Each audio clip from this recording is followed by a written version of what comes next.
Weezy out of here. Weezy out of here.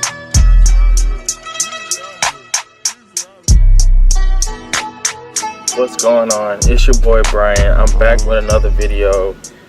This one I'm supposed to been done for like the longest, man, but you know how that goes. You get busy.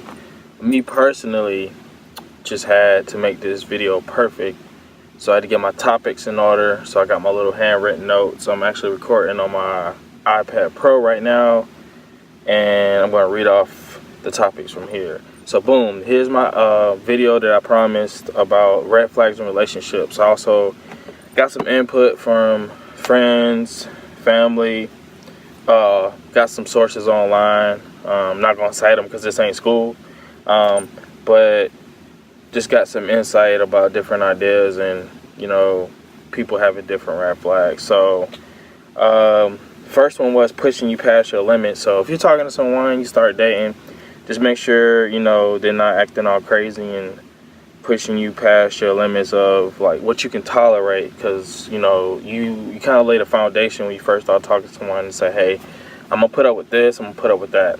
They trying to push you past that, cut them off. Second one, it can be crazy.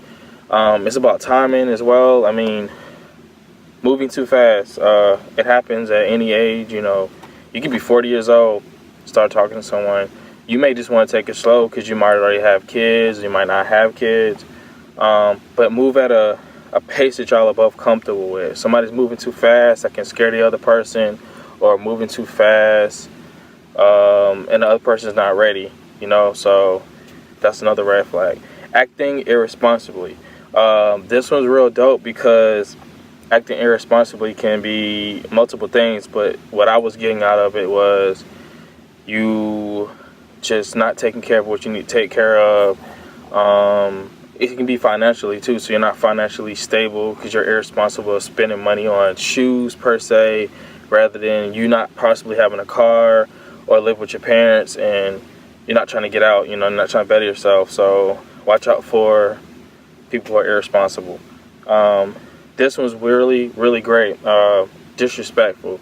So there's a time and a place to be, you know, have a tolerance for certain things, but always people for persons being disrespectful. So if you go out to eat, you know, first date, you know, they're being crazy to the waitress or waiter and heckling them. It's kind of like, you know, this is their job. I mean, if they're trying to do the best they can at their job, you know, they're just super busy, and things happen, but like, just pay attention to how they treat other people, whether you go out to eat, whether you go to the movies and the person's getting your popcorn or drink, how they treat their friends and family, because if they're disrespectful to them, they'll be disrespectful to you. Always in the drama, so you don't want a drama king or a drama queen, because that is just crazy. They can't stand on their own, stay in their lane. They always dip into somebody else's information, blah, blah, blah. Cut them off. Into playing games. Number one for the ladies. They don't want a guy who's out here playing games. So if you tell them exactly what you want, or you tell her exactly what you want, and they just out here doing what they want to do, you know, they'll take you out to dinner, or they'll do this and that and the other, but they'll basically duck you for a while, or what they call ghosting. Cut them off, you know. You don't want to cut people off too quickly, but you just gotta, these are red flags, these are signs you need to watch out for. So if they're in the drama or playing games, don't waste your time anymore. You could do better by yourself or with someone else.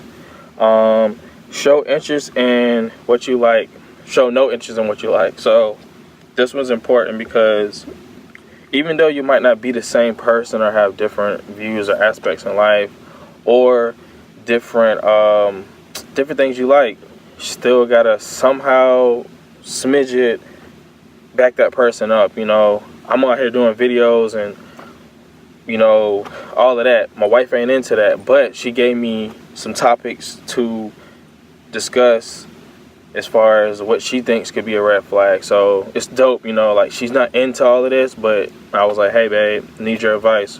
What would you say is a red flag if you were, you know, first meeting me and I didn't do this, I didn't do that? Like, what would be like, oh, I'm not talking to him?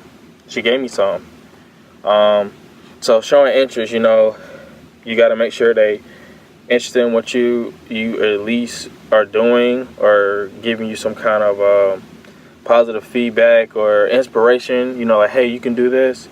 Not put you down and be like, oh, what the hell are you doing that for? Why are you doing that? Can't rock with someone like that. My wife actually put this one, so filthy. I put filthy / dirty nails. So my nails are definitely not dirty, but she'll say being filthy is one of her big red flags. You know, if she's talking to me and she came over to my place, you know, after a couple of dates, and I'm sitting here with stuff all over the place, man, she's gonna be like, oh, this guy's kind of nasty. I don't know if I could live with him. So it kind of like build a foundation for when we move together. She can trust that I'm gonna clean up or do this and that or the other. The dirty nails part was funny because it's just like, you know, I don't know if women look at other men's nails, but it's just like, it's cool. You gotta like job, working hard, but at the end of the day, you get home, wash your hands, clean your nails, do something, man. Like, you gotta, women look at stuff like that, presentable. This is gonna tie in the show no interest kind of thing. I'll put controlling who you are. So you got the whole backing up what you're doing, but you also don't want to talk to someone who's going to try to change what you do and who you are, because that's initially a big red flag, because you don't want to talk to someone who's trying to change who you are. They're supposed to like you for who you are. So if you with somebody and they're like, why are you doing this, why are you doing that, you need to do this, you need to do that, and you're grown, you're like, I don't need to do anything, you don't accept me for who I am, or you're not. So that's a big red flag to me. This kind of goes into the irresponsibilities, bad credit, big one, because at a certain age, man, you just got to realize, like, there's things you can do to work on your credit. There's credit services, pay these people, they'll start helping you figure out how to pay down stuff, or you can just do it yourself. There's plenty of books out there, guides and things like that. But you just can't be walking around like too old with major bad credit. I mean, there's ways to straighten up that stuff. So that kind of goes into the whole responsibility. And then my next one, ambition. So if you have ambition to make your credit better, or ambition to live a better life, then that's really good for someone. You know, when they talk to someone, they're like, oh, this person's ambitious, they have a plan, they have something that they want to do in life. And that shows a lot of who you are, you know. Nothing against people who aren't ambitious. Some people just live day by day, which is cool too, because, you know, if you have a good job and, you know, you're making good money and you're taking care of your family, you know, you don't have to like plan everything out, but you also just want to make sure you're doing the right things. So that's a few of the red flags that I have. But if you have any questions, comment below. Leave some other topics you want to hear about. Let me know what you think about these red flags. But it's just some simple things, you know, that can make dating easier nowadays. But I appreciate y'all watching. Let me know what y'all think.